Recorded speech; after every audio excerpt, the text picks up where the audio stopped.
Good afternoon. Welcome to Restorative Justice, Nebraska Opportunities. This presentation will last 1 hour and 30 minutes with time for questions afterwards.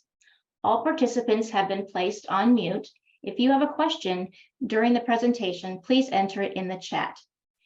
The presenters will answer as many questions as time permits during the presentation and after. MCLEs are being offered for county prosecutors only. There will be a link in the chat for those attorneys to enter in their information. I will now turn it over to our presenters. Good afternoon. I'm Casey Karges. I'm the Executive Director of the Mediation Center in Lincoln. It's great to have such a big group today as we talk about restorative justice. The Mediation Center, which I'm Executive Director, we're one of 6 centers across the state. And we got involved a few years ago with some legislation that kind of connected us to also help with restorative justice as we do this in your area. Very fortunate to have with me today Sovida Tran. Sovida is our Director of Facilitation and Training. Sovida does monthly continuing education for us. We probably have 100 affiliated mediators. About a third of those are attorneys, and he helps make that happen. And Sovida also helps at the law college, teaches across the state for basic and family mediation. Sovida, you want to say hi, introduce anything I haven't done yet? No, not really. I've been working in this space. Actually, during law school, I took the basic mediation class there, and then kind of started working with the centers, TMC being one. So I've been doing this since about 2016 or so. So there's always kind of just new and growing things, and restorative justice was one of those things that came down the line in my time here. So looking forward to this, and that's it. So I guess then from here, with that introduction, kind of the goals for the training today is to talk about what is restorative justice, how the centers have been doing it. Is it an option? How is it used? When is it used? And also just for you as the county attorneys from the different counties and districts, where do you go? How do you get involved with this, or know where your contacts are? So with that, we just need to kind of start out with a primer of what is restorative justice that's different from what all of you do in the criminal justice system. Now, during law school, I did actually do the criminal clinic, so I had a very brief period being a county prosecutor role of minor stuff as part of that. So I've kind of seen both sides of it a little bit, so I understand kind of what your roles are, and then also this restorative justice side. So with that, so just defining it, restorative justice is a different theory than the criminal justice that emphasizes the actual relationship between the victim and the offender and the harm caused by that criminal behavior. It's a cooperative process, and the whole point of it, when it's done at its best, is to bring everybody together that's involved in the case, the person who offended, or sometimes you'll hear us say the person who caused harm, or any of the other terms. We kind of try to use different language for the restorative justice side than you would in the criminal justice side for obvious reasons. We just kind of want to have that bifurcation. But it's a cooperative process. The victims are there, the offenders are there, and there is a discussion that happens with the RJ facilitators or practitioners. We call them facilitators here, to one, talk about the events, talk about the impacts on both sides, and also to have the two parties work towards coming up with how do we make things right. And that is probably the biggest difference from the criminal justice side, where, as you all know, unless you say the magic words with restitution, that part is kind of left over to the civil court side. If there needs to be reparations made, that kind of gets sent off that way. Here in RJ, or restorative justice in RJ, that is the process of what's going to be acceptable for the person who was victimized. Like when are they going to be able to say, I'm good, and also what can the person who caused harm do to get that person there. And it's a mutual agreement that can then be carried out and is enforceable, which we'll get to that part here in a little bit. So this is kind of where the divide is. A lot of you probably already kind of picked up on this, but criminal justice side, crime is a violation of law, statute, ordinance, and these violations create guilt. If you were here and you did these things, you are guilty of whatever that offense is. And that particular system requires the justice system to say, okay, assign blame, guilt, and impose pain or punishment. This is, and as you all know, it's like, hey, a class 1 misdemeanor carries these possible penalties. This class 4 felony carries these possible penalties. And the focus of this whole process is on the offender, that they get their just rewards for their activities. Now, contrast that with restorative justice. Restorative justice views crime as a violation of people in relationships, whether that's two interpersonal, like two people or a group of people against each other that have caused each other harm, or just even a person causing harm to the general community and things like vandalism, smashing mailbox, that kind of stuff where, well, smashing mailbox isn't a good deal because there's a defined victim there, but it can even be used in places where there may not be a defined person who's a victim. Now, this is where the violations are, or how we view violation is a little bit different. Violations in the RJ side, they create obligations. It is now an obligation of the person who caused harm to make it right. And they need to make it right either to the community as a whole or to the individual that they harmed, or both. And it's also a broad, the RJ side is a broad area. So we're bringing in the victims, the offenders, families from either side, potentially community members, all kind of having an input on what needs to be done to make this right. And the focus here is very different. RJ is a victim-focused process. So the victim needs victim need and safety is paramount, first and foremost. That is the most important thing, because we do not want to re-victimize victims. And the other part of it, which is a close second, is the offender's responsibility for repairing that harm and making it right. Now, of course, you can kind of see a flaw in restorative justice, where if a person is not willing to say, yeah, I did it and I'm going to make it right, RJ is not really an option in those kinds of cases. So for you as county attorneys, it's like, hey, if the person is interested in going through with this process, they're taking responsibility, they're admitting, yeah, this happened and I want to make it right, RJ is an acceptable route for them. But if they're coming in saying, nope, not guilty, don't even know what happened, deny, well, that's your guys' wheelhouse over on the criminal justice side.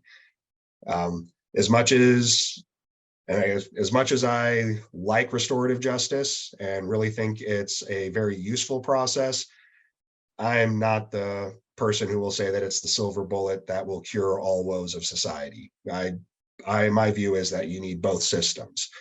I just think that currently the RJ system is underutilized in what we normally do. So, other things that are kind of different between the restorative and the retributive or criminal justice side. Victims are kind of peripheral to the process. When I was doing that criminal clinic side, I actually got the opportunity to take a trespass case all the way through jury trial. Why this case went to a jury trial, I don't know. I will never understand defense counsel and the defendant's reason why they wanted to take what was essentially overstaying their hotel stay to a jury trial, but that's what they wanted to do.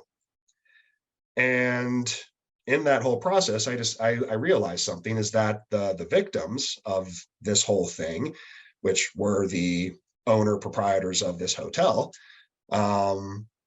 to me, they were just very valuable witnesses. And I went through a lot of the same kind of decision stuff. It's like, okay, husbands, I'm not sure I like husband on the stand. He's a little bit too fiery. He's really upset about this. And he wasn't there all the time, so he's not a great witness for what I need. Wife, who was there the entire time and was much better on the stand, perfect. So we called one and not the other. But that is kind of where, and I hear this from others, like that's kind of where victims feel like is they're very valuable witnesses, and they're kind of just part of the process, but they don't really feel like it's about them.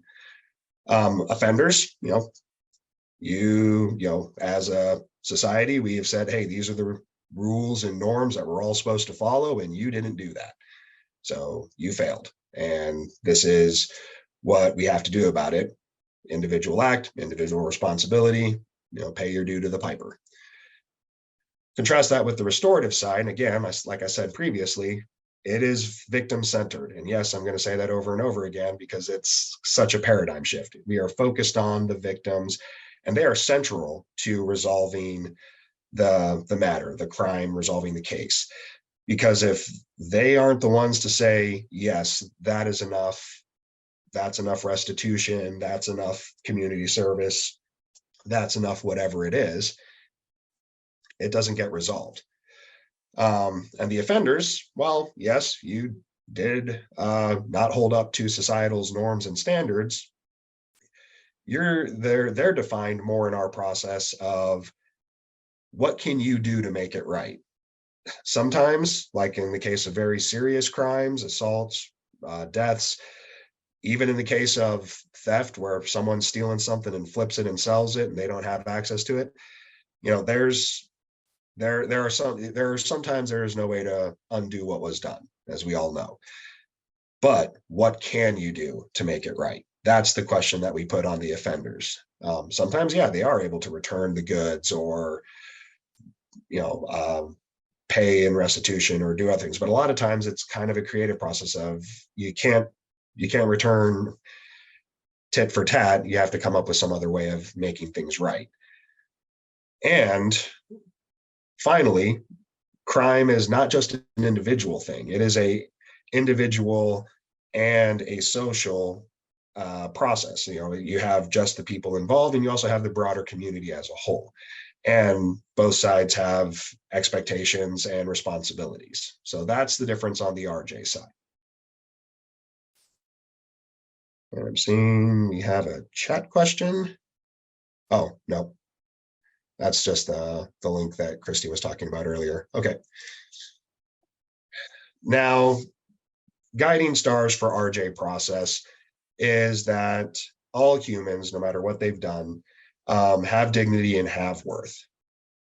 And we also, as one of the principles of RJ, is crime hurts victims, communities, and offenders. And as I've been doing this work, a lot of times in a lot of cases, victims and offenders can be one and the same. There's, in the case of mutual assault, both sides are victims and both sides are offenders. And as such, they all carry their own wounds and their own responsibilities. And the final part of the RJ principles is that all parties should be part of this process and should be part of the, like I said, response to the crime, offender, community, and victim, if they wish. The victims always have the option of not participating in the process or how they participate in the process. There might be different levels. They may be face-to-face, they may participate by phone, they may just have a statement letter that they want presented to the conference. We'll talk more about those different processes as we go further on. But that, again, we don't want to re-victimize victims. Okay. I believe. Oh, okay. As part of this presentation, we're going to be breaking this up with some videos. The reason why is because one of the things about RJ is that it's a confidential process, so we can't really talk a whole lot about what goes on in these conferences and sessions. And I know from conversations I've had with other county attorneys that they're like, well, we refer it over to you, and we have no idea what happens to it after that. Well, thankfully, there is a pretty healthy movement on YouTube that has created various simulation videos of the process and kind of how they look. And we're going to watch a few of those today, just so if you are referring cases to us or to one of the other centers that do RJ practices, you kind of know what the person is in for and what to kind of expect out of us as the centers or the RJ practitioners. But anyways, the other two principles of RJ is that crime is an act against the person or the community. And as part of that, the offender takes a personal responsibility to making those things right. It's not to the state of Nebraska. It's not to the city of Lincoln. It is to those people that I directly harmed. And that leads into the final principle, which is the restoration or repairing of the harm replaces the punishment. Restitution becomes the rule, not the exception. And if you talk to a lot of youth that have kind of come through our processes, we've had youth that have done both the criminal justice side and have done the RJ side. And common feedback we get is, I would have rather just gone in front of the judge than to actually go face to face with the person that I actually hurt. It's hard to, well, it's hard to hate up close in a way. So Sovida, as you get there, there is a question from Judy. Will this process be the same for youth?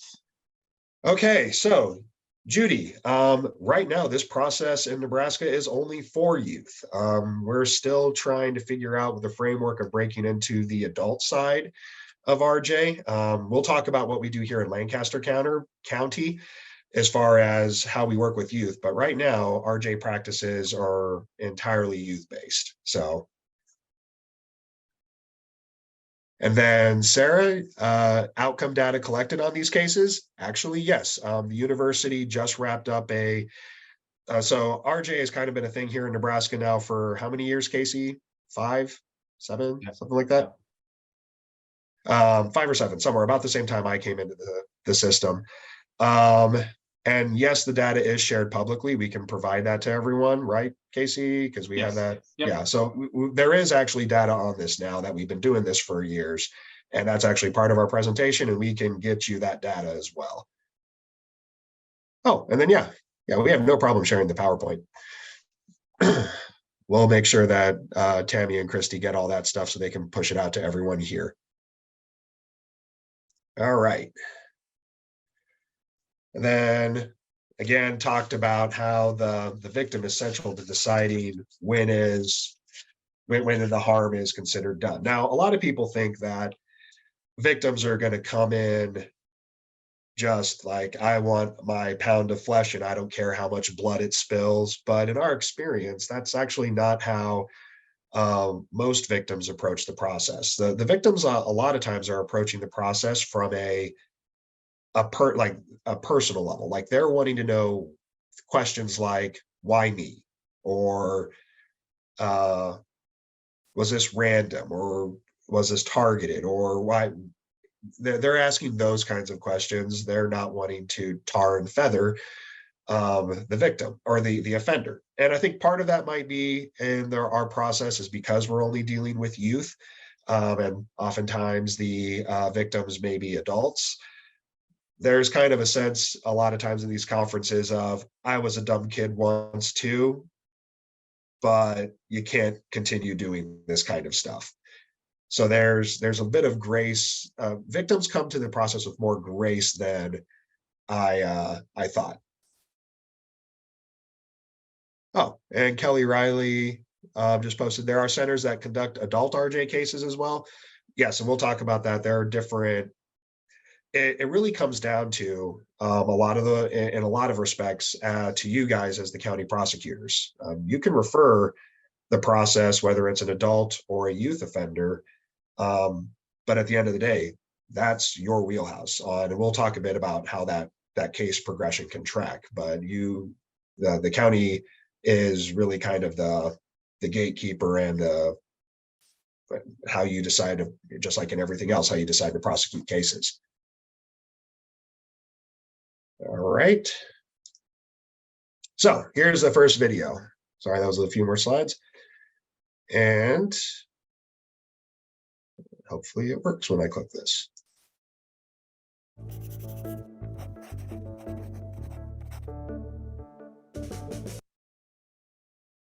Oops. More than half of victims of violent crime don't even call the police in the first place. They prefer nothing to everything we have to offer. The vast majority of crime survivors' pain goes unhealed. What the existence of restorative justice means is that we can no longer pretend we don't know what else to do. As a country, we're really good at punishment. It's passive, it doesn't require people to act, to think, it certainly doesn't require them to change. When we lock people up, we excuse them from their responsibility to answer for what they've done. Restorative justice is a process to hold them accountable. It's a tool. People take turns answering questions like what happened, what needs arise, whose responsibility is it to meet those needs, and how is that person going to do it? It requires someone to take responsibility, to repair things as much as possible, and to never commit that harm again. This isn't about feeling sorry, it's about doing sorry. Things like go to school, get a job, pay restitution, apologize, do community service. Restorative justice practices have been used to address low-level infractions like vandalism, up to addressing the impact of murders on the surviving family members. Restorative justice processes are first and foremost about meeting the needs of people who are hurt. Sometimes the person who can make the greatest contribution to a survivor's healing is the person who harmed them. To come through trauma, we need answers to our questions. To say, my life was never the same after you hurt me like that. Crime survivors want the most safety possibly available. So if incarceration actually produced safety, we would have the safest country in human history. That's not what we have. The core drivers of violence are shame, isolation, an inability to meet one's economic needs, and exposure to violence. And we bake those into prisons to try and keep people from committing further violence. Incarceration exposes people to exactly the things that increase the likelihood that they'll go on to harm others. People who are hurt deserve a process that will help them heal. People who are responsible for crime have an obligation to be accountable for that. All of us deserve responses to crime that actually make us safer. Our current criminal justice system doesn't deliver any of those, and restorative justice at its best delivers them all.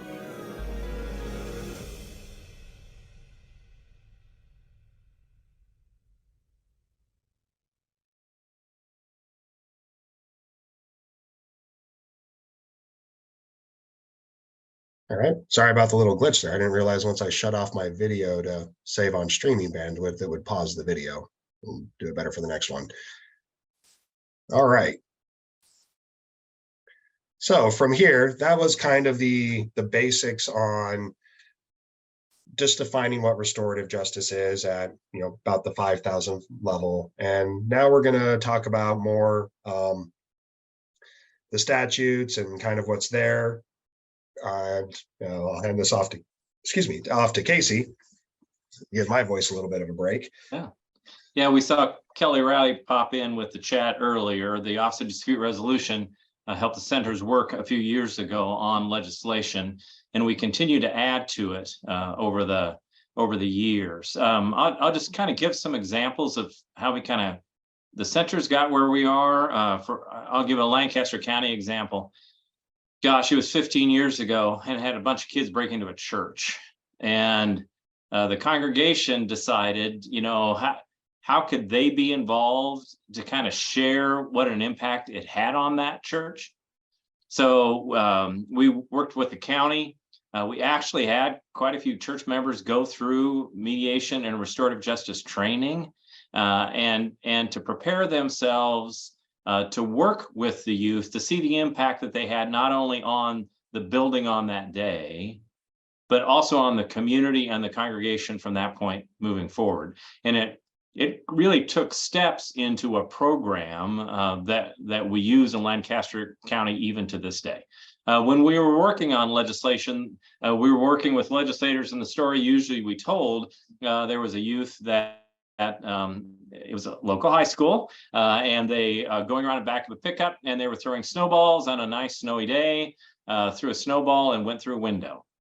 Window got broken. Okay, kids knew they were in trouble. story is the woman who was in the house was an older woman, thought someone was breaking in, and she was in her closet for hours, afraid that her house was getting broken into. And so kids got picked up, got to the county attorney, they put it to a restorative justice process, put people in the room, and the parents and the kid were able to hear the impact of that particular woman, the fear that she had living in that community. And so stories were shared. In some way, they came up in agreement that the kid was able to share what really happened.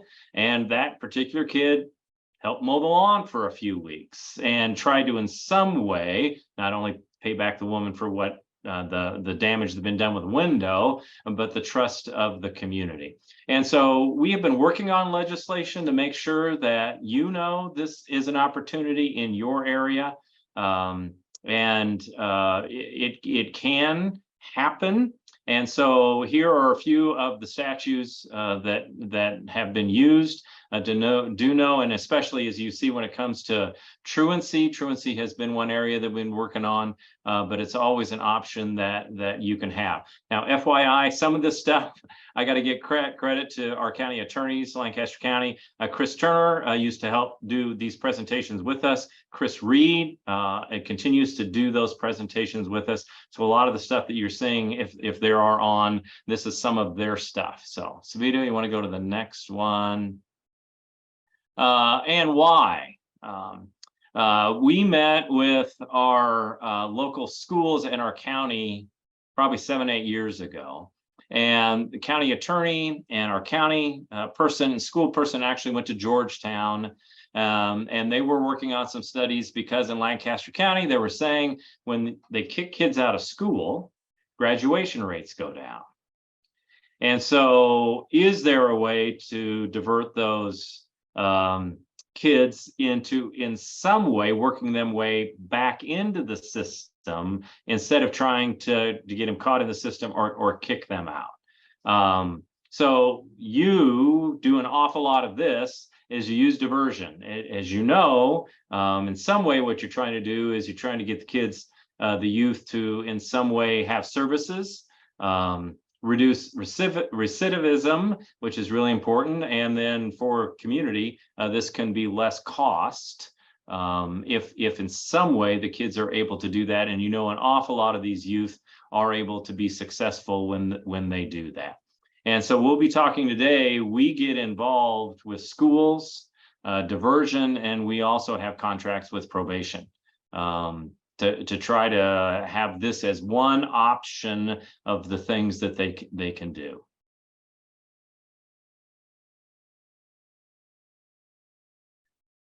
And this is information that if the kids get into the system, it's just more highly likely they won't graduate and they get caught. And so what we're trying to do is we're trying to provide opportunities. As the video said earlier, a lot of the stuff we do get is lower level. Doesn't mean that restorative justice doesn't get involved in the highest level as well. Our processes, as Sovida mentioned earlier, is that it does give people time to process, to think about what if it happens again, and then in some way, and that's why I think this works well in Nebraska, is we know we're probably going to see these people again. And so if someone has done something wrong and they're able to work out that conflict, where when they see him again, it might be a strength of something that a relationship has been built of, hey, we went through something and we're okay, it can help out our community. That, once again, can happen in schools, diversion, and for us as well as in probation. This is one thing that we work with less. Less meaning is there a way for that to happen? Someone put in there if it's already a court case. And Sovida, do you want to answer that one? Right. So there's pre-trial stuff that we do, like it gets referred to us either as part of diversion, or here in Lancaster County, we have a different arrangement with the school district. We get cases from there. there's already a court case going on, let's say the defendant's already said, no contest or guilty, and it's just kind of going through that, we could get restorative justice alternatives or restorative justice practices as part of the probation. Now, as far as maybe stopping the court case and then, going backstepping and going into, if it's already been filed and then backstepping and doing diversion, I don't know exactly how that would work, but those are kind of the three tracks. It's either through a diversionary, through another process like with the school district, or it comes to us as part of their sentencing, either as part of probation, or there are RJ programs that deal specifically within the correction system as well. So as a center director, just know if you have youth in your area, we do have contracts at the current time through the Office of Dispute Resolution that you can get that case funded. And that could be if a case gets to the county attorney through diversion, through a school process, through truancy, and then we also have separate contracts through probation to work on these. So someone like in Lancaster County right now, we get an awful lot of cases that in probation, the judge will put that in the variety of things that they want to do for them to complete their probation. So that also can happen.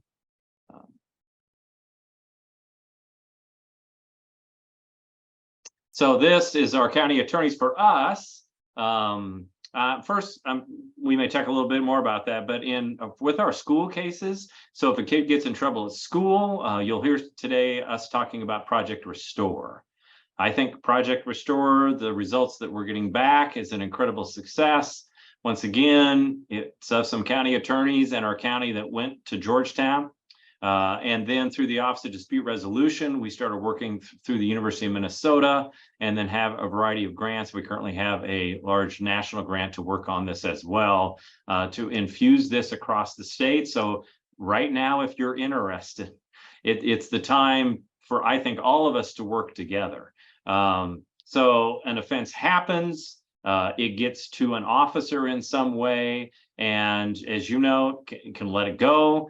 The county attorney could send it to court, or there is an option. And what happens in Lancaster County, what happens is it gets the county attorney, and the county attorney, we work with our county. Our county has people that take the case, that prep the youth to let them know that they're going to go through a restorative justice process, and it gets to a center. They go through that process. We meet with them individually first. They come up with the things, and the county has a list of things that they kind of would like to have happen that they know the county attorney would like. And if they complete all of those things, then it gets back to the desk of our county attorney to see if they're going to complete the program. And so that a lot of things go through for us. The officer at school writes a ticket and gets to the county attorney, or when it comes to diversion, a ticket's been written by an officer and it gets to the county attorney's office, and our county attorneys make that decision that this is one option of something that they could use. So, Sovida, on that, you know more about this than I do. Anything in there I missed? No, that pretty much covered it. Now, this is where our model differs from maybe some other models you may have heard about. There's RJ processes that are bigger up in Minnesota. In fact, our process is a modified version of what they do up in Minnesota. Up in Minnesota, it's a little bit different, where police the police can refer it to RJ, the school can refer it to RJ, the county attorneys can refer it to RJ, and then the Restorative Justice Center kind of takes over the case from that point. They do the initial meetings with the clients, they hold the process, they also keep track of whatever the restitution or whatever the reparation agreement is. Like the center does all of that. And then at the end of it, they report back to whoever the referring source was, whether it's the police department, the school district, the county attorney's office, saying, hey, this is what happened. This is what we did. This was the reparation agreement. They fulfilled it. And at that point, say case is over. Or they come back and say, look, we did all these steps. Parties didn't want to participate. Reparation agreement wasn't followed through. And then the ball's back in the court of the referral agency of saying, all right, we're going to follow this down the other track. Our process is a little bit different, where with our county, we worked with it. A lot of that stays the same. They get sent over, whether it's however it gets referred to. Law enforcement doesn't, outside of the school stuff. Law enforcement doesn't refer directly. And the back end of it, we hold the conference, we do the prep meetings, we write up the reparation agreement, and then we hand that back to the county. And then the county attorneys are like, okay, this is what you've agreed to do, or back to probation, I guess. This is what you've agreed to do. And then they're the ones that track it. And if it's followed through and everything's good, then, case closed. Or if things aren't followed through on, then all right, it's just like not completing diversion. You can then follow through with the rest of the regular process. So that's the bigger difference. I just wanted to highlight that, because you will hear, if you are paying attention to RJ stuff at all, there's lots of different processes. Yeah, so and I want to jump in on that. And so for you in your area, that's what we did in Lancaster County, what worked great for us. Sarah Hoyle, if you have any questions, Sarah has been a big proponent of restorative justice, just kind of with her background. And so when we come to an agreement, the county is the one, and they have people that specialize in this. They're the ones that make sure that those agreements get lived out. In your area, it might be the Mediation Center. And FYI, part of the stuff we're doing on, we're part of this research project I talked about, can we get to the point where before a ticket gets written, let's say within a school, is there a way for a restorative justice process to work on it in an even lower level? We're trying to see how that fits within the system as well. Oh, Sovida, do we have more? No, not with this slide. I'm just trying to click into the next one. All right. So we've kind of already talked about this quite a bit. The 3 points of access for Nebraska system is it's a form of diversion prior to youth, or I guess adult offender as well, of going to court. County attorney, diversion refers.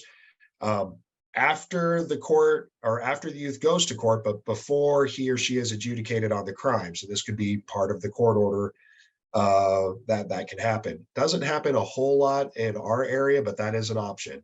And then also post adjudication or post trial, it can be part of the terms of probation or part of the sentencing. So those are the 3 avenues into RJ in Nebraska. So probably the biggest thing that we do, there's lots of different processes for RJ. Like we've talked, there's circle processes, there's conciliation processes, there's facilitative processes. We do something that is kind of akin to mediation or just dialogue. So that's where we call it, one of the old acronyms was VOM. You might hear VYC, Victim Youth Conferencing. But our particular flavor is it's a voluntary process. Like we have had it happen where it gets referred to us, we reach out and we don't hear anything. It's like, okay, well, I guess it goes back to the county and they have to, they'll do their process.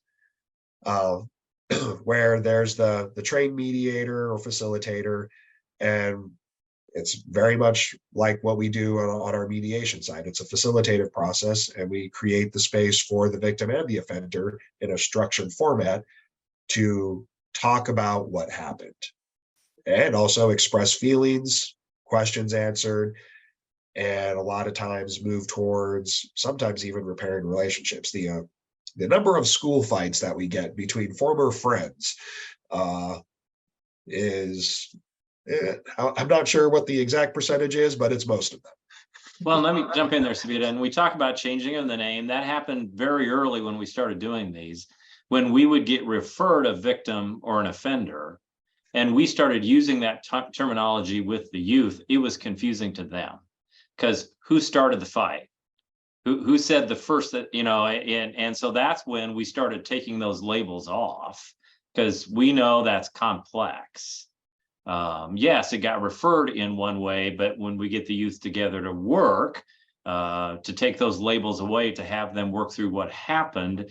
And I'll give another example. Working with a school, when we first started doing this process, one of the resolutions is these kids were going to go back to the high school, and the resolution was the kids weren't going to see each other again at school. That was the agreement. Well, what we know, that is unrealistic within a high school. And so are there processes in some way where they can focus on the stuff that Sovida is just talking about, really name what happened, in some way? Can they work on it? And I have to admit, I'll just talk a little bit about our center and how we do these.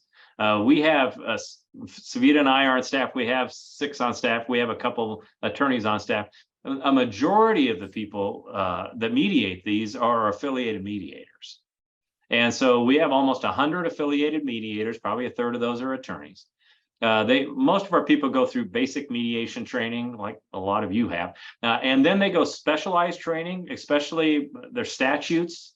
If you're going to work with youth, there's specialized training we have to go through. So they go through victim youth conferencing. Kelly's office, the Office of Dispute Resolution, helps us make sure that stuff happens. And so we have an awful lot of people who have backgrounds in schools, principals, counselors, that a lot of times are drawn to help out with youth when they do this. And so the individual meeting that happens first to us is gold. What I mean by that is we prepare people to get in the room, to come up with, for them to really think about what could happen, what they want to express, what do they expect, what this is, what this isn't. And as Sovida talked about earlier, sometimes they're not there yet. In your work, same as ours, do no harm. But gosh, it is a gift for us as mediators to work with some of these kids. Sometimes there's big fights between friends and friends' families. And for them to, in some way, the youth to be the leader in, okay, I don't want this to happen again, or this is really affecting me and my family, for them to come up with the resolution of how this is going to be better and why they need to take this seriously. Amazing stuff happens in these kind of cases. So we have an awful lot of mediators that this is kind of their thing, because they can see what happened, what these youth want to do to make sure this doesn't happen again. Okay, so I'm noticing our time here. I want to be respectful of that. And we have, again, a couple of the videos. Typical program and the values, you'll find this across all the centers that are doing this, or just RJ practitioners that are doing this. It's the creating the opportunities, creating that space for people. And in inclusion, we're bringing in, if someone's been impacted by the crime in some way, we're bringing them in. A lot of times that looks like extended family members, or other people at the school that where things have happened. And the goal is, again, to reintegrate, make amends. Those are kind of our values. Now, does this happen in every case? Absolutely not. But that's kind of where we try to go.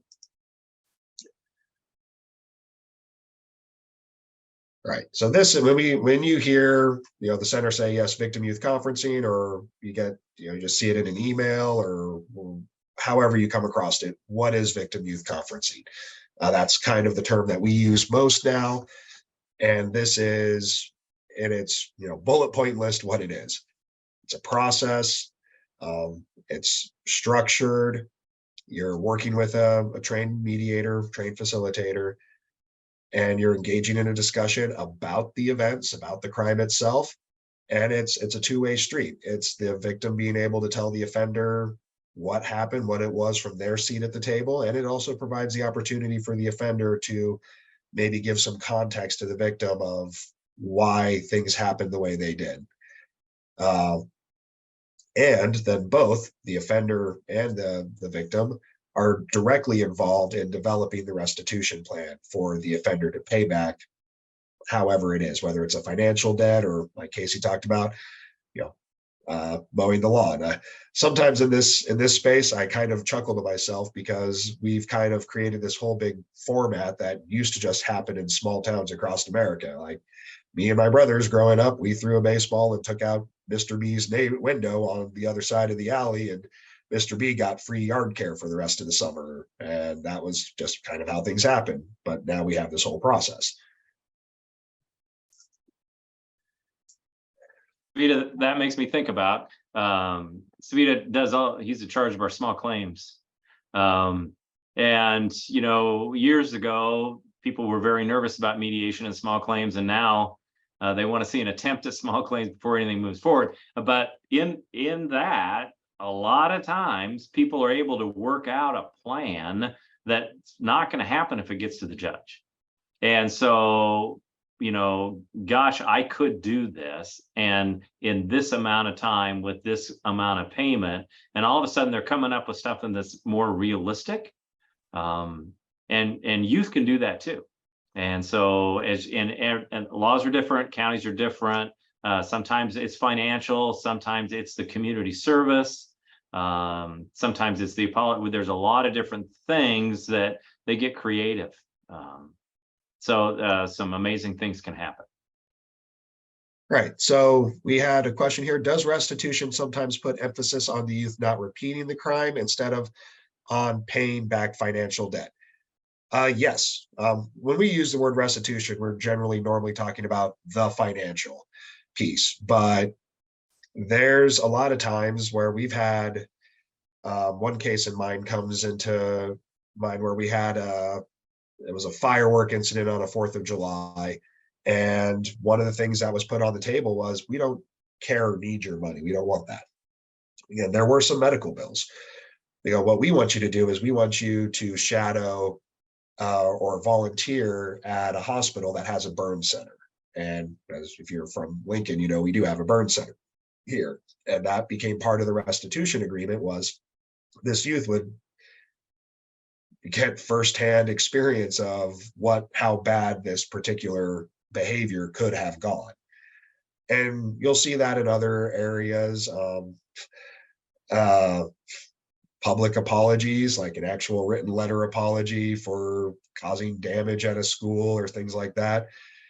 There's definitely motivation when you're up there saying, like, yes, I did this thing and I'm not going to do it again. None of those have financial components. But sometimes, yes, there is financial components where it's like, yeah, you smash my mailbox and it's a couple $100 to put that back up. And I have to admit, and we talked about, and this would be in the diversion area. I remember one where there was some pretty substantial financial stuff done with a business. The owner came, and there was quite a few kids, and they paid for those kids to go through a leadership class, because that's what the person who got offended felt like those kids needed at that moment. So the creativity in the how do we realize, and I don't want this to happen again, we can get creative. So that can happen. Okay, so the next section, we're going to actually talk about the process. Again, there's going to be some variances between the centers and between the counties and the districts. But what does it look like? You've referred a case off to victim youth conferencing, or you've referred a case off to RJ, like what's happening? So on our end, what happens is we get that referral from the county or from the school, and we reach out to both parties as soon as we can. Our benchmark is 2 weeks. Usually we try to get to them much faster than that, because a lot of times we're getting this case and it's already been in the works for months. So we're going to try to catch up and figure out what's going on and where we're at. Then we call them initial private sessions. Other processes will call them prep sessions, but we bring the parties in individually and talk about what VYC, what this RJ process is. What is our role as a facilitator? We're not a finder of fact. We're not an adjudicator. This is a confidential process. And also just to kind of get all the detail that we can from that person in that moment of, hey, what happened and where did it go? And as you can imagine, people are a little bit more comfortable sharing that when it's a one-on-one with a neutral facilitator than it would be with everybody in the room all of a sudden. Let me jump in. Did someone ask about drug-related issues and drug prevention avenues? Oh, yeah. So there is a new case type that we're kind of working with right now that has it. We're classifying it as a mental health track. And what we're finding is a lot of times that mental health track has a drug component to it, or the drug component has a mental health track or component to it. So those are things that we're looking at as well. As far as like the possession charges and things like that, not sure we get a whole lot of those types of referrals. Casey, do you have any other information I would about agree that? with you. I would agree with Yeah, you. it's one of those where it's like, well, who's the defined victim? Mhm. And yes, it's crime against the community, but as far as referring, I think maybe there would be other diversion processes. I have ideals. Thanks, Judy. There may be other diversion processes that go to that drug prevention component. So that might be a different avenue for that. Well, let me just generate real quick. When Sovida's talking about the mental health, we did get some more funds. I think they were federal funds through the county. With the mental health, you slow it down. So an example, we might get a youth, and it might be a recognition of, there's some counseling that needs to happen before they go through this process. And so everybody agrees that this one's going to take longer, and they put it in that track. And there might be other resources available to get them to the point where they might be able to go through a process and be more successful with more time. So that's something that has just happened in the past 6-8 months. But as important in these initial private sessions or prep meetings, what we're looking for is this a good idea to put these people in the same room? That's always one of the guiding stars. Is this okay to do a face-to-face, or are we going to want them to be in separate rooms? Or is the victim just going to say, you know what, I'm going to have a prepared statement that I want read at the conference, and that's all the involvement I want? Okay, again, victim-centered. Come on, next slide. And as Sovida's turning, before we get to that, just an awareness of a lot of this stuff also is dealing with parents. Yeah, with these, for sure. And some, sometimes the effectiveness is your awareness of what's going on with the parents. I do see someone, how is this paid for? Right now, a lot of stuff we're talking about, there are contracts or grants available for this to happen in your area. So if you have questions, get to your local mediation center or Kelly at the Office of Dispute Resolution. We do have funds available. Now, FYI, Lancaster County, our funding, we put that as part of our county projects. And so our funding for all of these is through our county. And a lot of this comes through the Crime Commission funds. But the other counties in some way are trying to develop that, and they do have grants available for the stuff that we're talking about for restorative justice, schools, diversion, as well as truancy. So. Right. And then to answer the other part of your question, yes, we do a lot of our stuff because, again, our center only deals mostly with Lancaster County. A lot of our stuff is in person because we're local.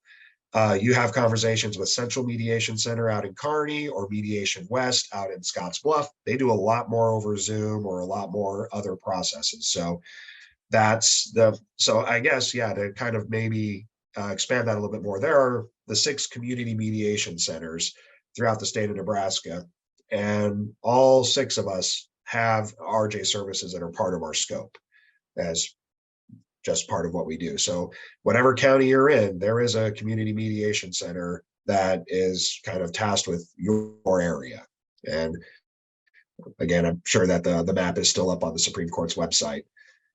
Okay, so this next video, it's a little bit on the lengthy side, so go ahead and get your drink or your popcorn, but this is a short. Usually the IPS is an hour or so long, maybe even a little longer. This is a much shorter version of that. And people say, well, what does it look like? Is it kind of a check the box? The youth just kind of float through this process. The background for this particular simulation is that this was a school fight that happened, but it's not just a school fight. And it's part of a series of them. If you want to go on YouTube and find all of them, you can see the case from the beginning all the way to the actual big joint conference at the end. We're not going to do that today, but this is what is pretty typical actually of that first initial session with the person who caused harm. So I'm actually going to shut off my video first before I tell it to play, and hopefully we can avoid that little snafu I had earlier.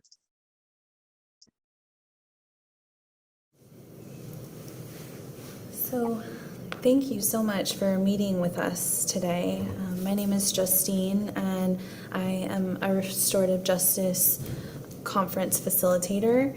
And I know that we had a brief conversation on the phone, and Mariana's here to help guide this conversation and really just let you know a little bit more about the restorative conference process and see if you would be interested in participating.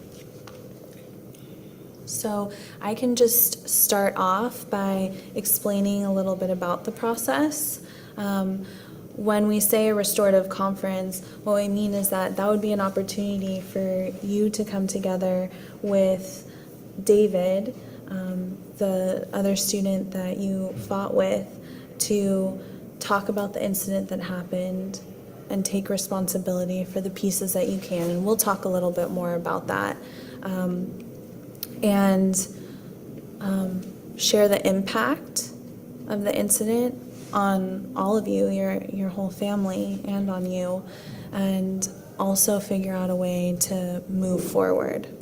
Part of that process also includes having mom and dad present and other members of that might be a support to you and to David, to the other student, so that it becomes a community process and a way that everyone that was involved and also impacted by the incident could support each other in moving forward.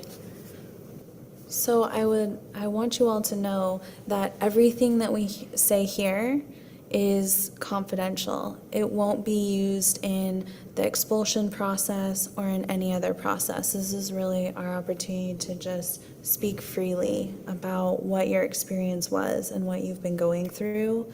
And the only caveat to that is mandatory reporting. So if if anyone was going to hurt someone else or yourself, then we would have to follow up with that to make sure that you're safe. So Derek, would you like to share with us what happened maybe prior to the incident and then during the incident? Okay. I have class with David. We were all in class, and I heard him talking about sports.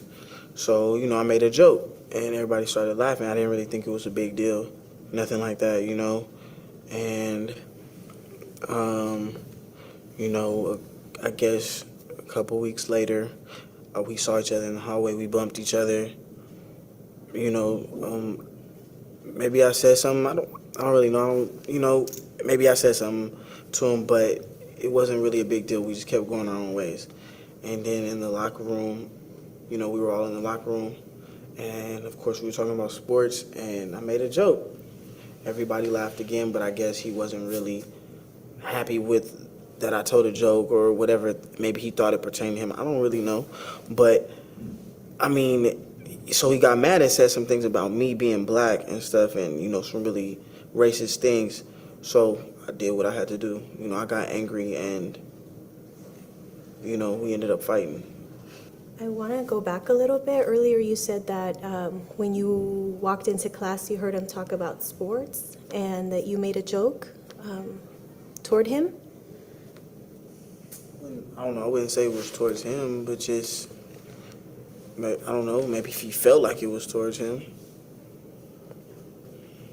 Why do you think that he would have had that feeling that it was towards him?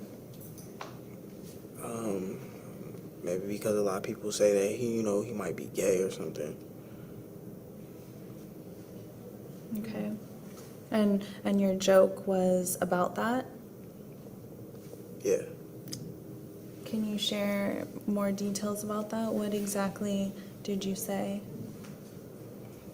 I just said, he was talking about playing football or talking about an upcoming game, and then I said, gay people don't play football, and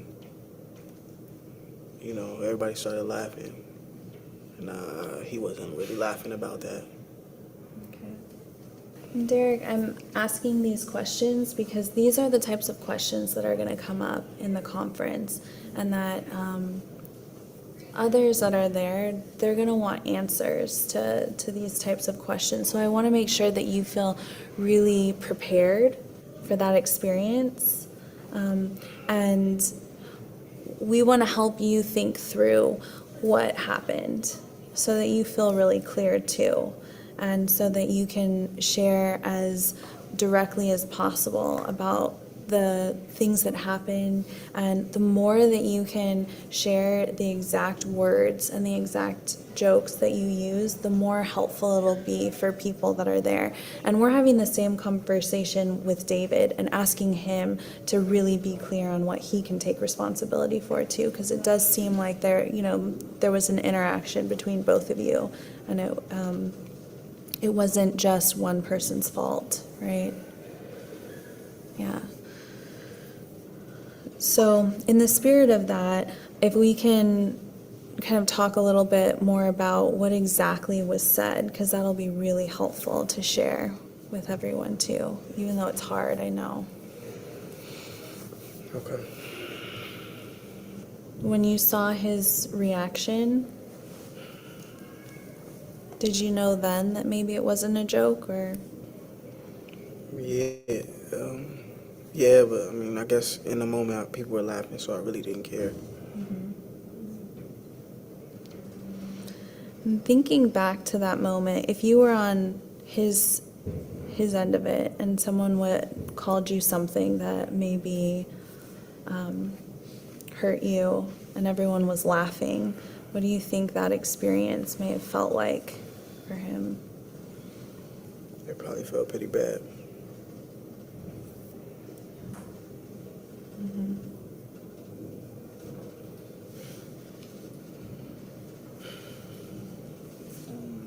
Maybe a couple weeks later, we bumped into each other in the hallway.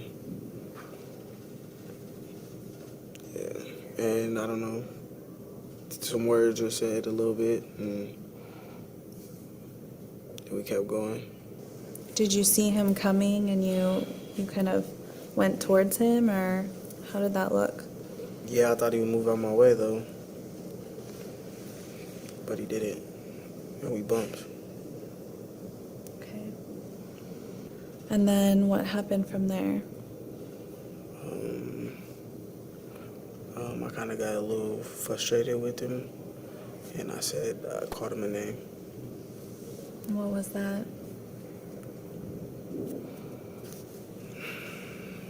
I called him a faggot.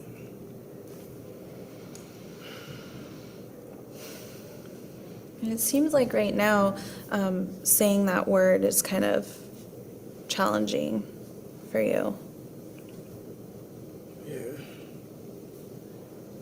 Because the first time you talked about it, it was more like, I said a joke again and people were laughing, but the way you're sharing it now, it's like there's some other feelings behind that besides it was fine and it was a joke.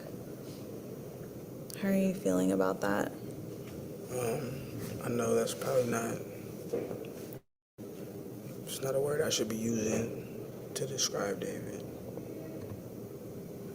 Okay. And again, I'm asking you these things because I know it's really hard to talk about, but these are the types of things that would be helpful to share with everyone when we come together. And we'll be there to support you. We'll all be there. But this is really the first step to fully acknowledge what happened, so then we can move forward in a positive way. And then moving towards the actual fight, who do you think, who started that?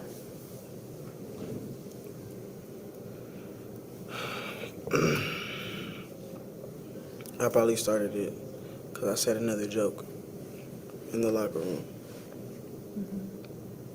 Probably. I did say another joke. Okay.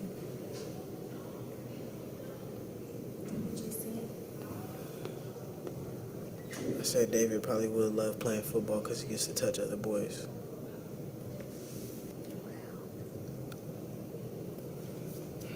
Is that what being a man is to you? I don't know. When you guys hear that this is what happened,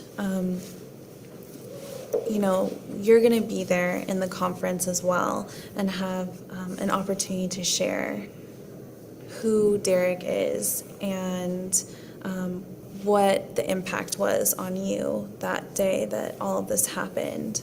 So Derek, now that we've kind of talked about the process and, you know, really gone in depth about your experiences, are you feeling like you would like to move forward with this process and meet with all the other people involved?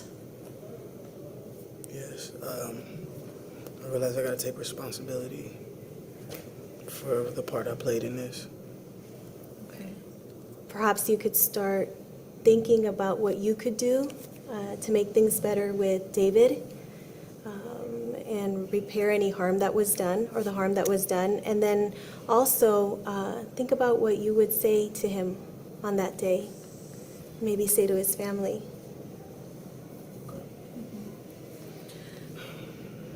And then our next step will be to reach out to David and his family, and then maybe some other impacted parties from the school community that witnessed the fight. And then we can schedule right now our next time to meet, and at that point we'll have some updates for you after we talk with others, and then we can continue processing this together. Okay. Thank you. Great.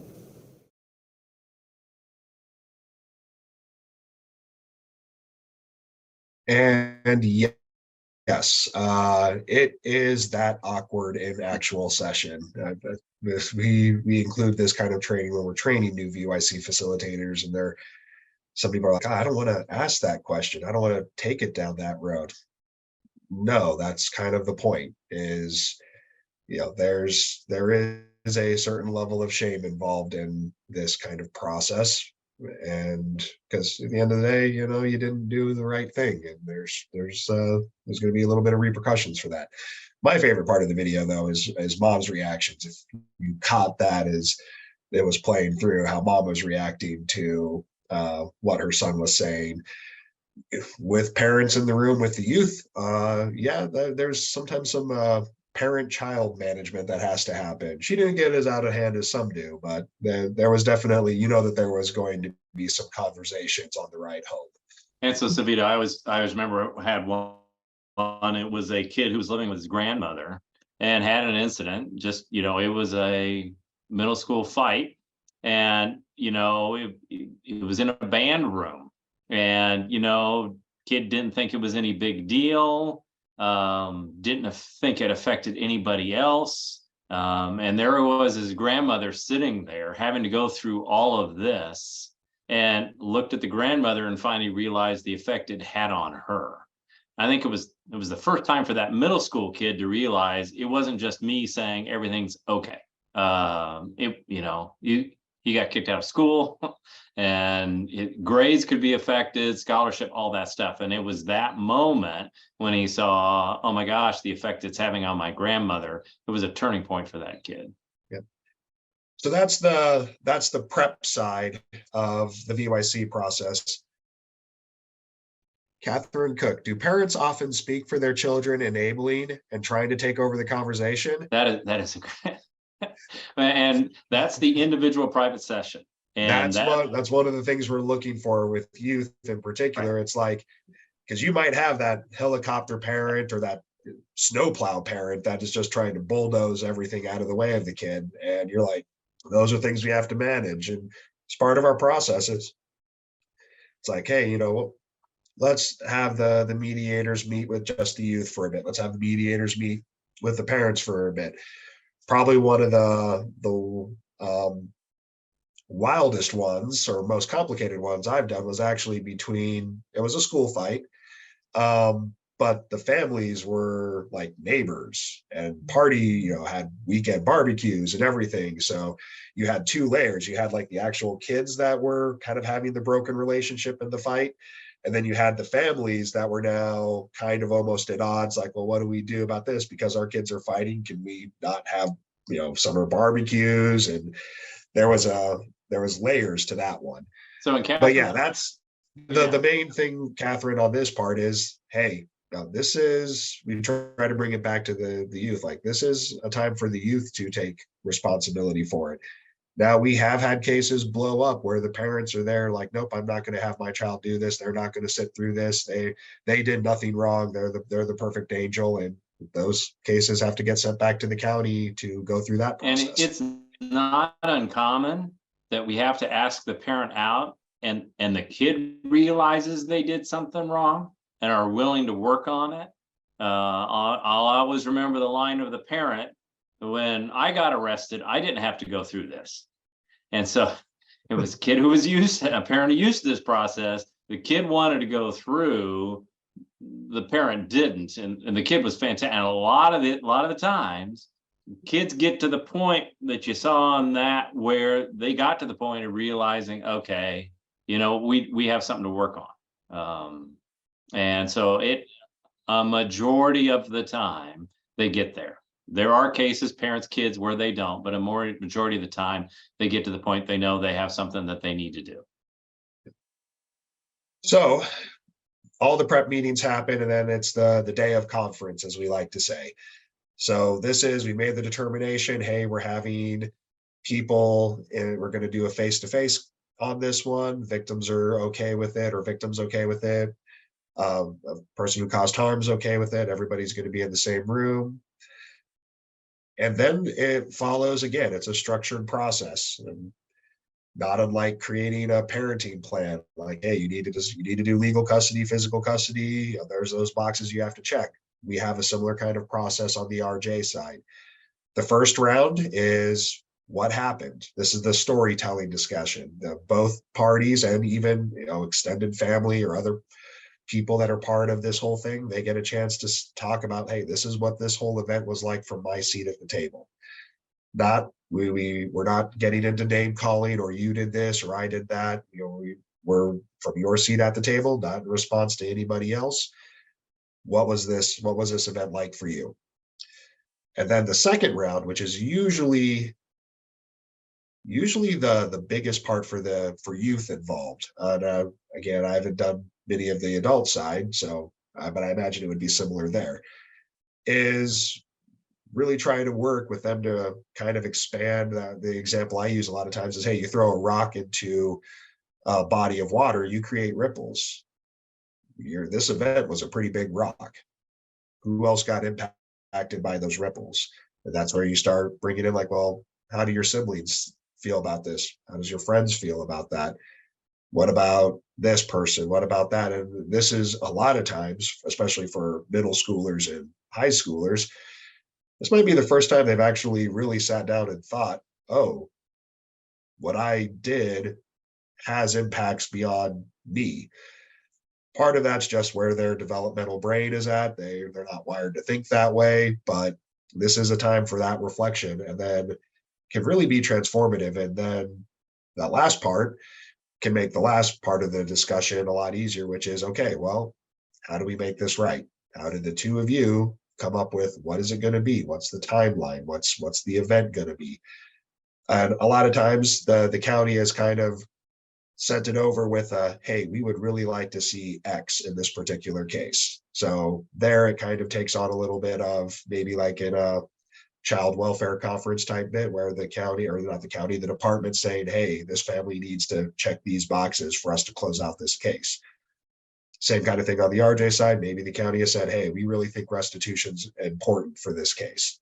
Okay, well, that's going to be one of the agenda items. We're going to talk about that. And then, of course, a wrap up closing time. The reparation agreement gets typed up and signed off by both of the youth, or both of the parties, and of course parents if they're minors, because they're minors.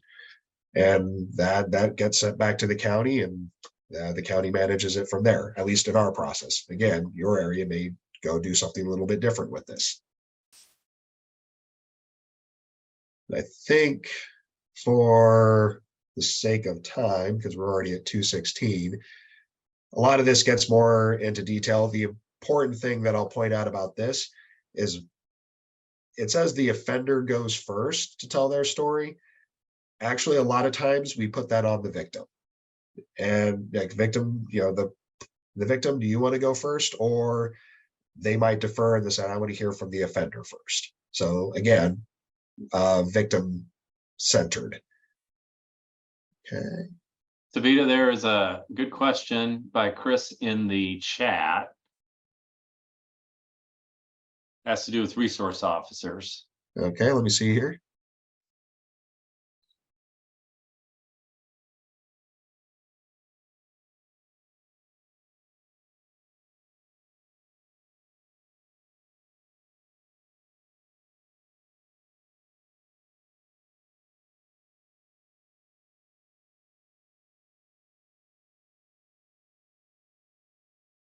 Okay, so you got so just to kind of summarize, you end up with the situation of a mutual assault with maybe one really solid aggressor, and SROs come in, SRO writes tickets to everybody. Would these still be mediated and eliminate the ticket if they're willing? From our experience where we're at, that does happen. We get cases that are referred to where one or both have tickets. And a lot of times what we find out is kind of like this story, the one that you saw.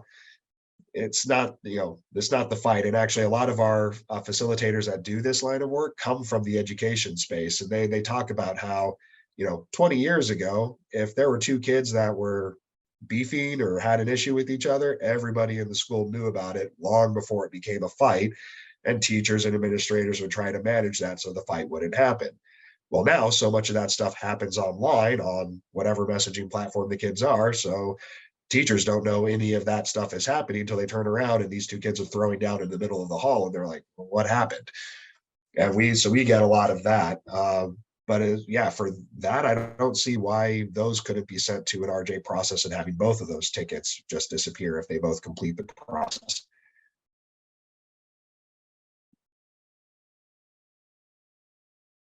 And I think those are just, okay, yeah. Yeah, Christy's putting some back in work. Okay. So, oops. Then we have the effect discussion.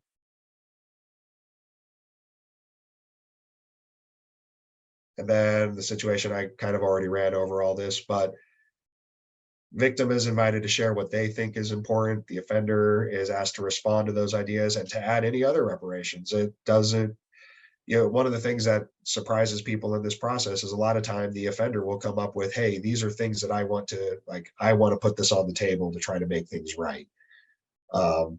Especially pre-trial, if it's like a diversion process. Probation, a little bit less likely statistically we see, but on the diversion side, very much so.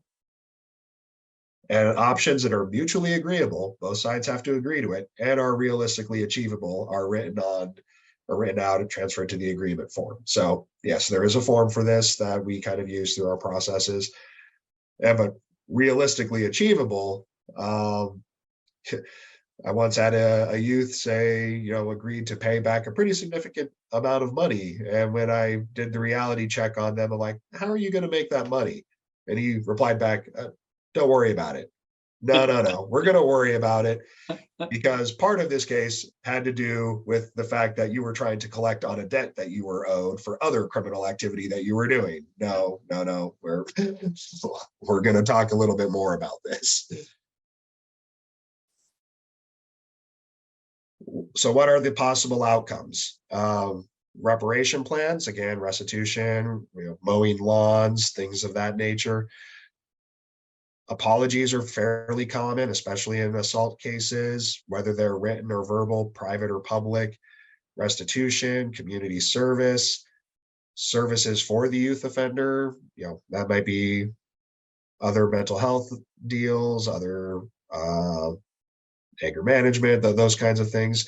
And then just kind of the general other remedies. Again, at its core, this is kind of a creative process. So whatever the two of them can come up with, that one allows the offender to make things right, and two, that the victim agrees would be something that would make things right, they can come up with. Of course, nothing illegal, like I mentioned in the previous slide. And I think for the sake of time, I might play this video towards the end. This video is more of a classic post-trial, part of probation, joint conference, but we have some other things that are more, I might play it at the end if people are still interested in, or it's part of the slide deck when we send the slide deck out. But this is what a joint conference would look like with the offender and the victim. And yes, it is from the UK, so we have to deal with the funny accents and the weird terms. But nope, there we go. So, right, so what happens? Let me jump on this one. Okay. And just know that, and there's been research that's been done, and Nebraska has kind of been a leader in this, is that what happens when the victim declines. And so we do have the opportunity to have a surrogate in the room instead of the person that's been offended. And our research is showing the effectiveness of that. And so we do quite a few cases when it has been determined that the victim doesn't want to participate. Now, a lot of times for us in Lancaster County, they're not representing the person that's been offended. A lot of times we're putting another youth in the room just as a surrogate for the community. So they're not acting like they're the one that got hurt. And what we're discovering is, and as you know, a huge issue we all have, is we have an awful lot of people of color that get ticketed. And so a lot of times that's where we get an opportunity to put a youth maybe of color in the room. Now, just FYI, to be in the room, a lot of times these youth, a lot of them have been through the process themselves, or have gone through training on the processes. As you know, our youth are probably more into this stuff than we are. They have a really good understanding of what happens, and so we're getting a lot of research done on Nebraska for the surrogates that we're using. So that's kind of a big thing that Nebraska is doing.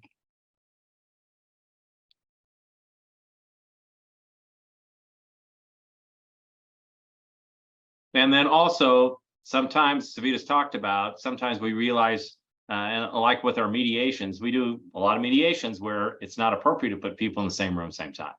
And then there are some options of what can happen. Sovida talked about sometimes people do an impact statement. Sometimes there is a request before coming in of the things that they share. Like you guys know, within mediation, sometimes we have people here same time and they're in separate rooms. Sometimes with our facilitations, we do video statements. Sometimes we have people not in the building on the same day. And now that doesn't happen very often, but it is an option of how we work with the person who's been offended, the ways that they feel comfortable to participate.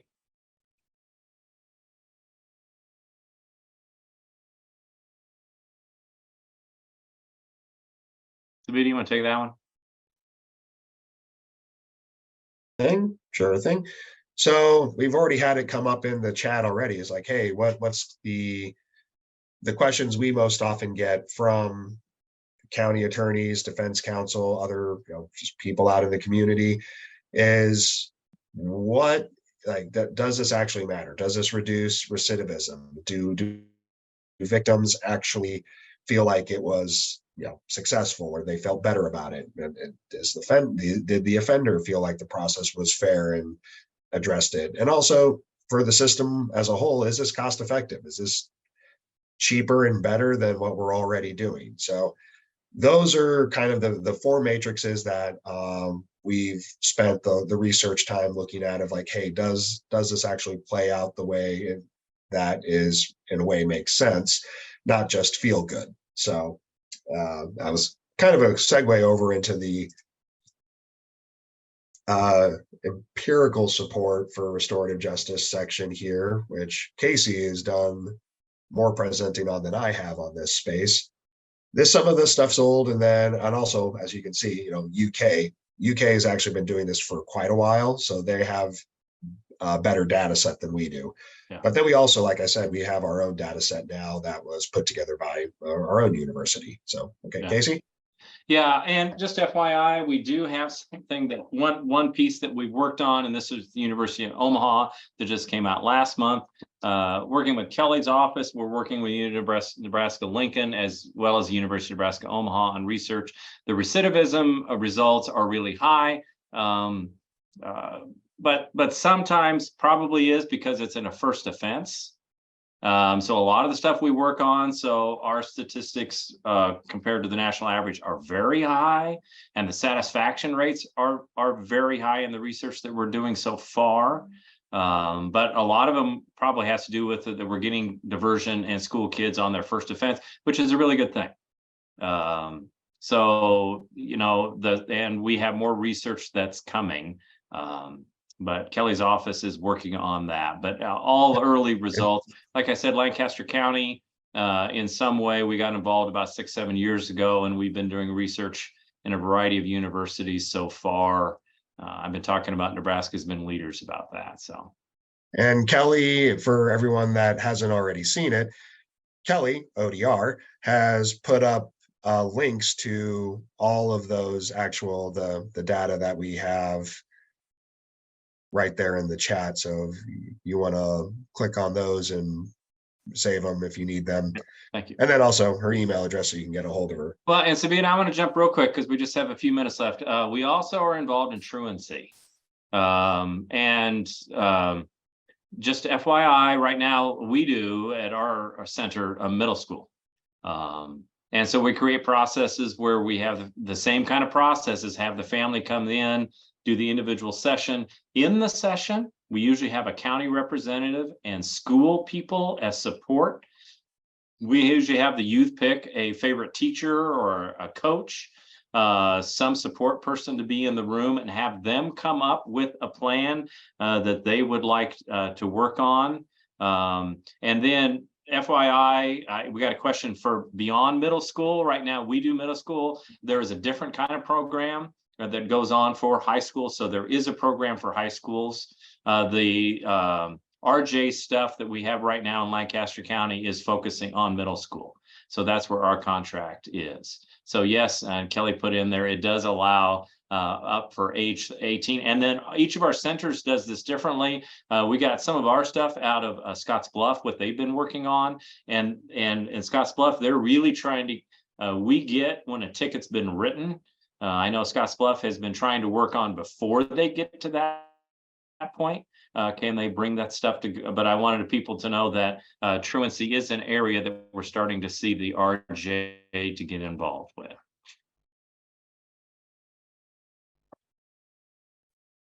And Sovida, we're coming up on our 2:30.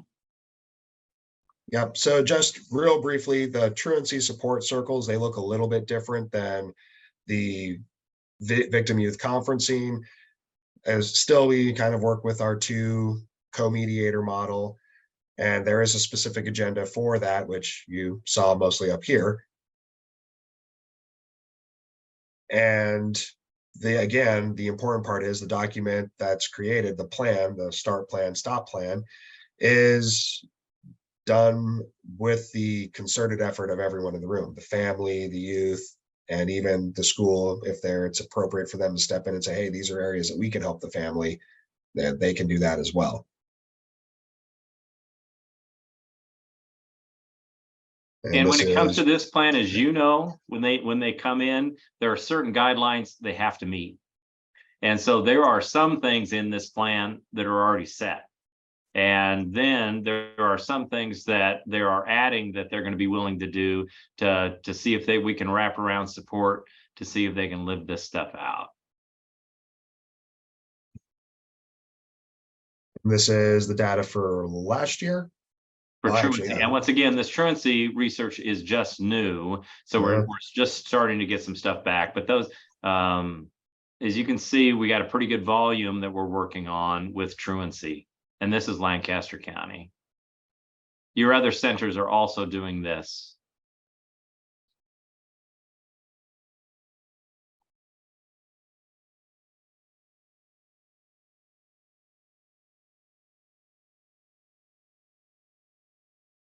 All right, there we go.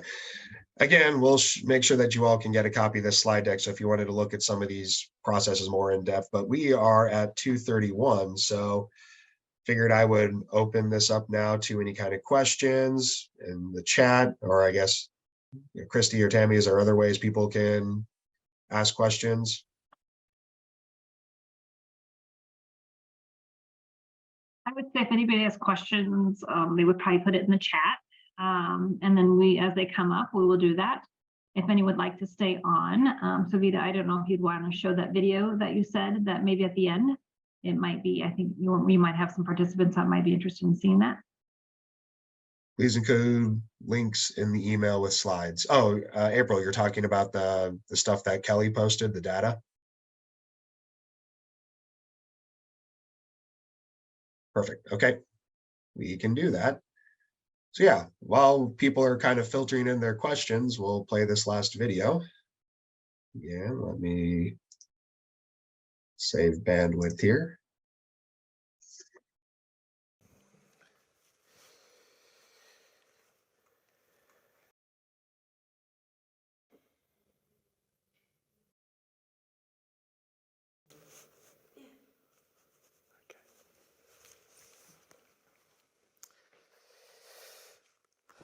Before this face-to-face conference, it's essential the facilitators meet with the victim and the offender several times to risk assess them and to discover their needs and expectations.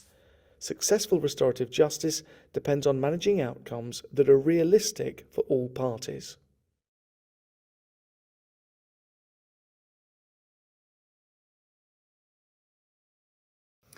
We're here to discuss the burglary that took place on the 23rd of March at the house of Jill. Now, this meeting is not to decide whether Joanne is a good or a bad person. It's to focus on what she's done and how her behaviour has affected you. And hopefully through this process, we can all help to heal the harm that's been caused by the burglary. Right? So the ground rules, everybody knows them. I've explained to you the number one is no interrupting. Joanne, would you like to tell Jill what happened? On the 23rd of March, we broke into your house, got in through a window, just random, just knocked on the door, no one was in. I can't remember loads about it. But I remember going in and taking a jewellery box. I think it was quite a big jewellery box, and I remember emptying it into a carrier bag. What were you thinking about at the time, Joanne? Just thinking about getting some money from my drug habit. Just wanted to get in and out there quick, I don't know. Do you want to talk about how this has been for you?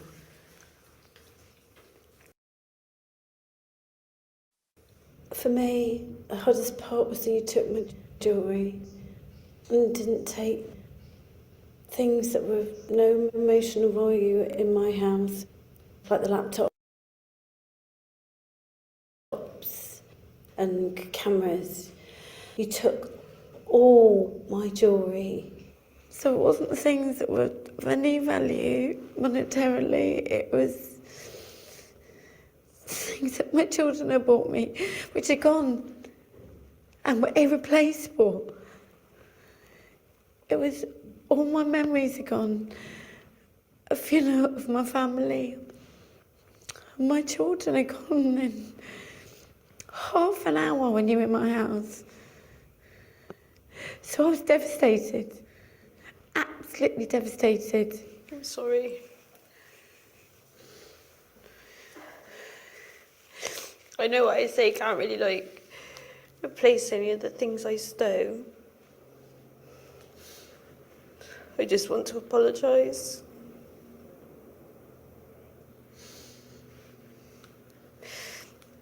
I didn't ever think of the consequences. I think that's the problem, isn't it? Yeah. You know, your actions have affected me and my family a lot. I do actually think that the time in prison has really helped me to sort myself out. I'm really sorry. If I could replace any of the jewellery, I would. But you can't. What would make things better for you personally? What would you like to come out of today's meeting? Well, I think, I suppose I've had it, you know. Joanne's apologised. She can't make up for what she did, I know that. But you have apologised. I won't get back what I lost, but I think, yeah, I think she understands. I do. Joanne, can you see that the choices that you made have caused harm? Yeah, I do. Yeah, definitely. I just want to get my life back on track. Just want to apologise once again for doing what I did. You had some other questions. Were you working alone? That was another one of my questions. Yeah, I was. This is going to sound odd, but knowing that you had a heroin addiction problem has made me understand it more. Whereas before I thought you just thought, oh, I'll just go into the house and steal what I like out of greed or, you know. So, because you do it on face value, don't you? And she's very attractive and pretty and well-dressed and, you know, you're kind of thinking, she got me on drugs, ridiculous, you know, because of how you looked. So, it's preconception, isn't it? It makes more sense to me now, which is good, actually. And I hope it helps. It has helped, yeah. Joanne, is there anything that you'd like to say?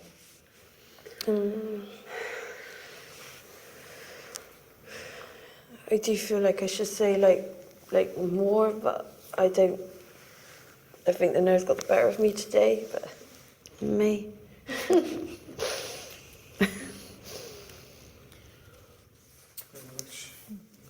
Carl, do you want any more or happy to summarise? Summarise, yeah. So, we finished the formal part of the meeting. So, Carl's going to write this up and just take 5 to make some teas and coffees while we do this. Can I get anybody any tea or coffee? Well, I hope that's helped. It has helped. I wish you'd taken the laptop and all the other stuff. You didn't touch those. It's weird, you know, it's why I felt it was very personal. That's why it felt so personal. Because the things that I didn't care about, like the cameras and things, are still there. So that kind of altered the whole thing, with the feeling it felt very personal. The reason I didn't take like the laptops was because they were just too much to carry, and obviously got more money for jewellery, to be honest. I am really sorry. Because I know I wouldn't like it if it happened. No, you wouldn't. I think it does help. It kind of humanises it, doesn't it? And I think I understand more, which I didn't before. Because of the drugs, I didn't know. Okay. Right, so we had 3 outcomes. Okay. Right. I just need a few signatures. So let's start over here. I think it'd be good for me to think that out of all this that's happened, that something good, positive, Yeah, I agree. can come out of it.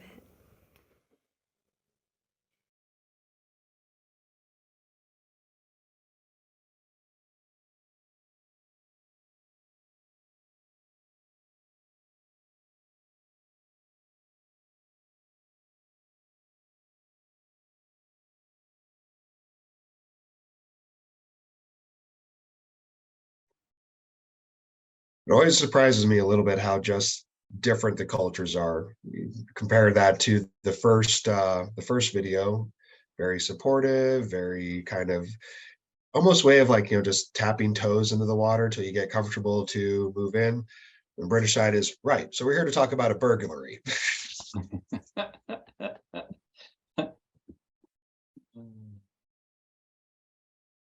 So I put up the outcome slide just again. So if there's any other questions or things that people are interested in, this is just our information that we have. Excuse me. Since actually, I don't think that's the correct year, but that's kind of what our timeline is here in Lancaster County. But Casey, anything to add to that? No, and I just always want to share this as an opportunity. This is one way. And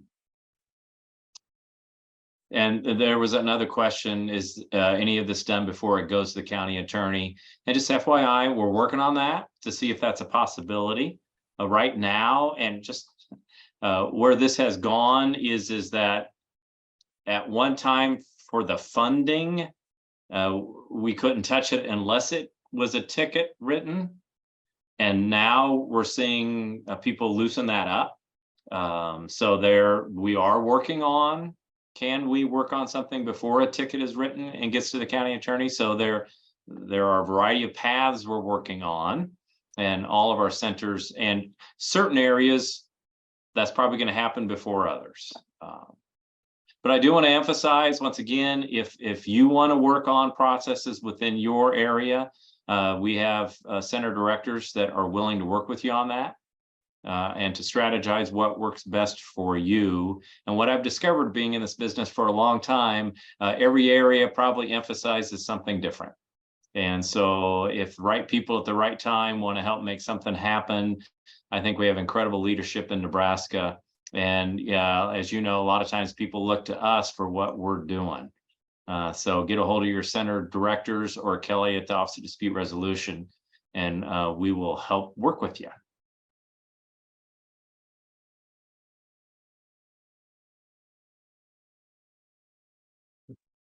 Well, seeing that we don't have too many other conversations or questions, and I guess Tammy or Christy, is there anything else that you need to add as far as housekeeping goes?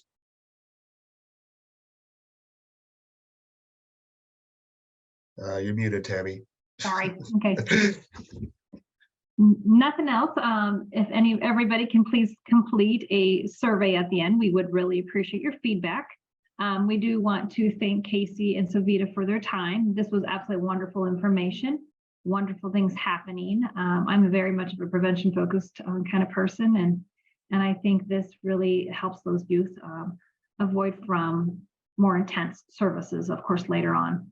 Looking at these outcomes, in my opinion, shows that it's very effective, and I think it's great that it's being implemented across Nebraska. So thank you everyone for joining us today. Stay tuned for other NJJ trainings as we move forward throughout the rest of the year. But Casey or Sovida, do you guys have any questions for me? No, thanks everybody. Thanks for your interest. We'll make sure that you get everything, the slide deck and all the other information, and thanks for being on. And of course, if you have any questions about this, feel free to reach out to Casey or myself here at the Mediation Center, and we can, hopefully point you in the right direction or get you the answer that you need. So take care, everyone. Thank you.